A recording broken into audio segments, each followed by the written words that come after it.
listen, Christian coochies matter. And to all my abstinent queens, just because you're not using it does not mean you need to neglect it. I want your feminine hygiene, I want it to be golden standard, as it should be. So this is the only video you will ever need. Save it now. We're talking the inside, we're talking the outside. You gotta make sure your whole microbiome is right. First things first, you need to know what bacteria, good and bad, live in there. You need to go to your OBGYN, get a pap smear, but I need you to ask for a full panel. Say, hey, I want a full panel done on her. You're gonna get results, and it's gonna show you what bacteria exists in there. I will do a part 2 to this where I break that down a little bit more. That is where your probiotics are gonna come in. The results are gonna tell you what your microbiome looking like, right? So you're gonna know what probiotics you need, what good bacteria you need to get yourself up to par, to get to that golden standard, okay? That is the most important part. Get your probiotic right. I got 2. I have an oral one and I have a suppository. Okay, great. When the good bacteria inside is top tier, golden standard, that's gonna affect the outside. So when you sweat, when it's that time of the month, the better it is inside,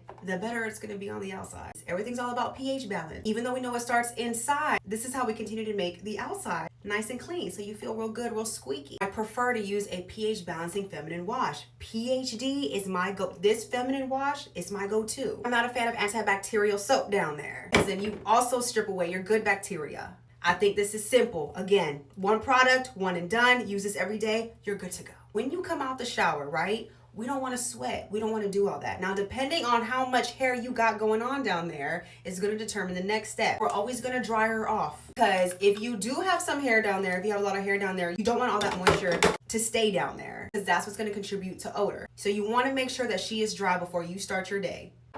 You know, we love a good witch hazel wipe. We love a good witch hazel wipe down.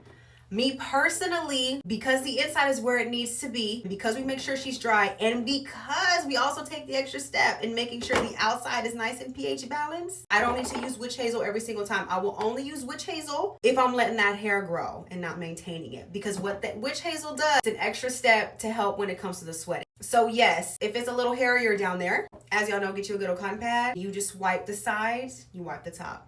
Call it a day.